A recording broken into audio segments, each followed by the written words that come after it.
Welcome to Marnae's Magical Sew and Tell, where me and the Tilly are going to entertain you with some quilty quilt tops that we have magically put together. Woohoo! Just kidding. Hello, my quilty friends. This is Marnae's Magical Sew and Tell. So, my friends, my first quilt top that I would like to show you here in my little showcase room comes from a magazine, American Patchwork Quilting, and this is a magazine from February of 2007 that one of my subscribers had sent to me. And on this quilt, this cover here, this quilt on the cover, I fell right in love with, and I wanted to make it. Only I made mine a little bit more Marnae style.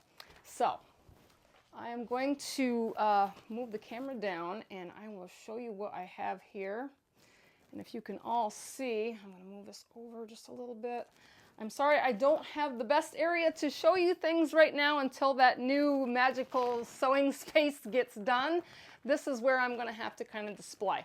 So what I did here is I have these little blocks in the middle here, and these are like the little 4 patches. I had gotten 2 charm packs from Fat Quarter Shop, and they were called Vintage. And this original quilt on this magazine here, it was called a feed sack. It said it was what makes feed sack fabric special. So I wanted to keep that feed sack design in this quilt top. So what I did is I bought 2 charm packs, and I cut these up into 2.5-inch strips. And I sewed them into a 4 patch. And then my background fabric here, I had sewed a 2.5-inch strip in each corner, and I had alternated them. And following the design in the magazine, I made out the pattern that they had. Although inside this pattern, it didn't make a very big quilt top, and it would have been perfect size for a baby quilt. But I decided, like I said, to make it my own. So I added an outer border of the background fabric. I added a small border of this bluish green fabric to kind of bring that out of the quilt. And then I went to my local quilt shop here that's close to my home, and I bought this this mustardy colored yellow. This is a grunge, and the leftover cutoffs that I had did for these squares here that have the little corner squares, I saved all them, and then I re-sewed them together to make little pinwheels floating through the border all the way around. So and I will take some pictures of these quilt tops at the end so you can get a better closer look of them. And then I had some leftover charm packs, so I incorporated some of those in the outer border in sets of 4 and floated them on opposite sides, top and bottom. This really turned out great. This navy blue border, I had gotten it from my local quilt shop. I'm not sure what the names of them are, but this is just how this quilt top turned out. I love it, and I am waiting to getting my own sewing space and hopefully quilt this myself. So on to the next. All right, my friends, this quilt laid out before me is a very special quilt top. These blocks were in my house fire, and it is amazing that they were found, and I washed them, and some of them were slightly burned, and I must have had them stored somewhere in my room, all piled up together, because they were all together, and it was amazing that all of them were here after I washed them and laid them out, and I trimmed them up, and I sewed them all together. And I even have a couple of velvet wine glasses here, and actually a velvet bottle here. This was another project that I was doing last year out of a magazine with a friend. I don't think she got hers together, but I finally dug these out, and I sewed them together after I trimmed them and got them all laid out on the floor. And I decided to put some appliques in them because some of them did have little burns or smoke marks on them. And I thought, what a better way to jazz them up with some wine fabric that I had, and I just cut out some of the sayings and sewed them onto some of the bottles and parts of the glasses, you know, there were some imperfections and stuff, and just really had some fun with this one. I love this quilt. I love a good glass of wine, and I thought this was really fun because I do live in wine country here in New York. We're close to Watkins Glen, and there's lots of wineries there, and this is just something that's really special. I do have a wine border that I'm going to put onto this yet, so this is an unfinished quilt top. The wine fabric border that I had for this survived the fire as well. It did have one burn mark in it, but I think there's plenty there left and some to spare to put a nice border on this quilt, and I am waiting to quilt this myself. But I did put some quilty sayings on some of the bottles. These "Oh to be quiltin'," these little sayings on here. These were on little license plates of some fabric that I had that survived the fire as well. So I just put them on the bottles, like Hot Stitch, Love to Sew, some of the other ones here, Batik Freak. I did one with a dog label on it with a paw print and a dog, and just really made this wine quilt fun. So you'll have to stay tuned for these ones that I want to quilt myself and get a border on this. But this is going to be a fun one to do. I'm really, really happy that this quilt top was saved, and it's all here, and it's just something that is special to me, and this one's a keeper. Stay tuned for the next one. All right, guys, this one is just a little lap throw size quilt that I had threw together. The blocks in the middle of this quilt top, these were another set of blocks that survived my house fire. I think I had these in a plastic case, and they did suffer quite a bit of smoke damage around the edges of the white fabric. Some of it is visible in this, but as I sewed them together, I did put a lot of applique out of the outer border fabric. This was sent to me by a subscriber, and I'd cut out some butterflies and flowers and just kind of appliqued it on there. I didn't want to throw these blocks away. They survived, and I thought they're sewable, you know, and just to make something simple for a lap throw blanket for my porch, or, you know, to put in the back of a chair or something. I did have some leftover green. This was from the back of my, it was a quilt that I did. I think I did that one for the benefit that I did. It was the Stars on a Fence Rail. So this was some leftover fabric that I did an inner border, and then the outer border, like I said, this was fabric that was just given to me, and it had the colors that, and the flowers. I liked the flowers because they were big and I could cut them out and I could just make it all fit. So this is just really a fun quilt that I threw together just to, you know, repurpose the blocks that survived and make a special, I don't know, I wouldn't call it a good memory, but it is a memory, and it's something I won't ever forget. So this is just kind of something special that I threw together. Okay, my friends, if you saw my latest video, you probably seen the baking quilt that I was working on, and I know this is pretty big, so I might have to move the camera around so you can see it, but I do have the top put together, and you can see I have the Pillsbury flower sack fabric in the middle. This flower sack had survived my fire, and as you can see, it does have a little bit of a smoke stain here in the middle of it. Up top here, I had some fabric with some recipe cards and some pumpkin recipe on it and some pumpkin labels. Pumpkin pie is really one of my absolute favorite, all-time favorite pies. So that was just really significant to add the recipes on there. So if I could just move this down a little bit where you can hopefully see, I have the pumpkin block here, the peach, the apple. I have some fillers here that I did with the flying geese. The pie block, which, let me see if you can, I'm going to try to keep this over here a little bit. I have the pie block with the oven mitts. This, I had to put the applique in here of the pie bird since 1989, or 1989.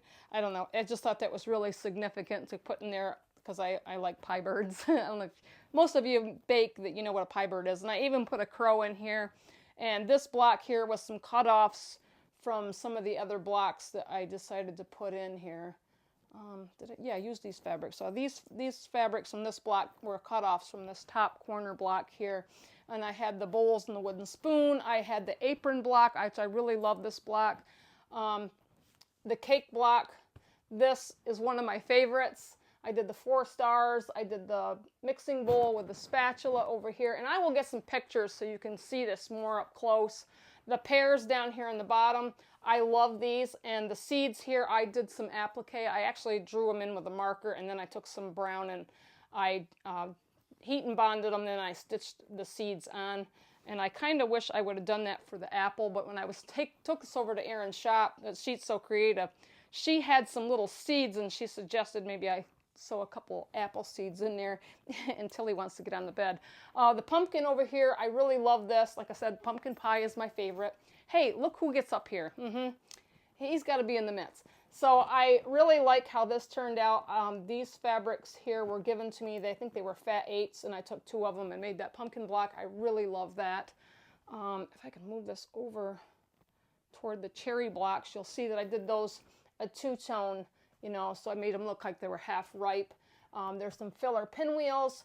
This mixer block, I said in my last video, I didn't like the paddle. The paddle was white, and I tried to outline it in black, and it just didn't turn out. So I ripped that part of that block out and made a blue paddle.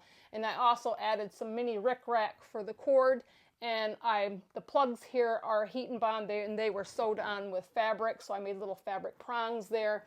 Just really love the way this quilt turned out. I do have a border for this yet.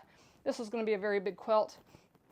I have this fabric that I ordered online, and this is a bunch of recipe cards, and I really would like to put this around the border of this quilt. And I'm thinking that I might have Erin quilt this quilt for me, and because she really likes it and I like it, and I really want to inspire other quilters out there what you can do with Lori Holt blocks, and really just kind of put your own spin on you know, getting creative with a quilt top, you know, and making things, and just, you know, picking your own colors and your own designs, and, you know, just thinking outside of the box, you know, somewhat, and just have fun with your sewing. You know, a lot of people take sewing way too serious, and I just like to have fun. And I told Erin at She's So Creative I would really like to display this in her quilt shop so that it would inspire others. So I'm thinking I might have this quilted here sometime in the very near future, instead of waiting for me to get set up in my own shop, because I think it's going to be until September before I actually get in there, because this summer has been very long and dragged out, and it's been hot, and Jim has been very busy with his job. So I'm hoping, fingers crossed, but that's at a future date, and it's going to happen. So just stay tuned. But let's get on to the next. Okay, my friends, this is the final one. If you'd watched my last video, I believe, or somewhere in there, you knew that I was working on this baby quilt. This is the final product. It's put together, and I do have some pictures that I had taken step by step, going through the stars. This pattern is called Just Ducky. Till he wants to be in the midst.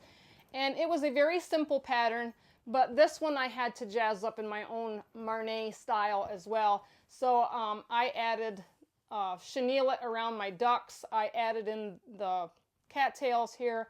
I added on this little flannel frog that was on a little flannel block that I had, and I just threw him in the water.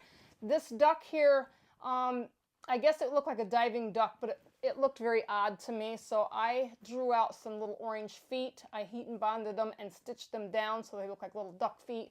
So he looks like his little butt sticking up out of the water, and a couple more cattails.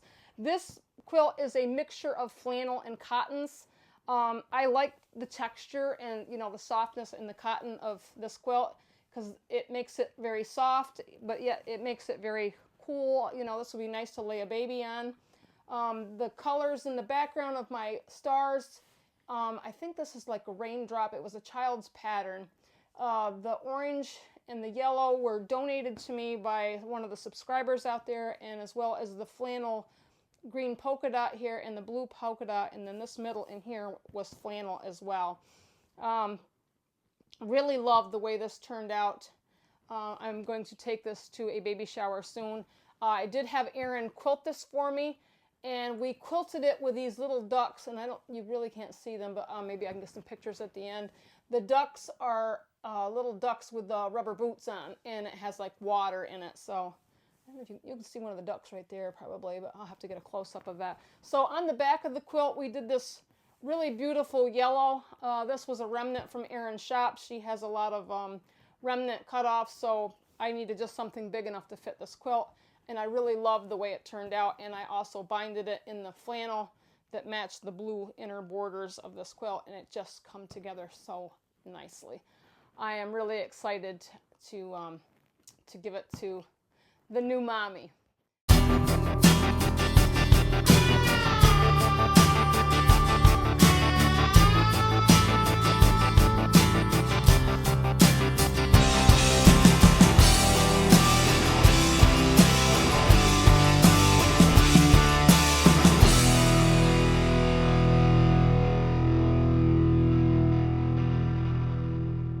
So I'm just wanting to give you some details of the appliques on this wonderful quilt and the bright colors that turned out.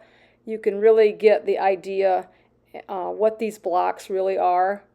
The spoon with the little birds on the bowl, and the mixer, how I changed the paddle in it, and the cord really looks cool, and the bright colors of the pumpkin and the cherries, just amazing. The applique on the seeds of the pears. And my favorite, the pie bird applique.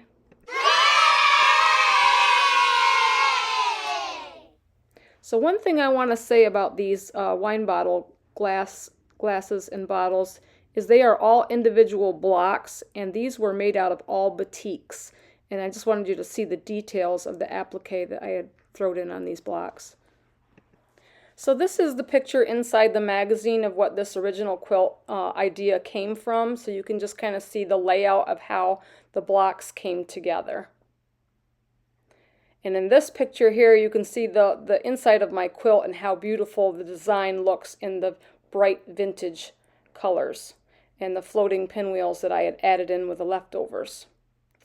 And just some extra details that just make this quilt really pop.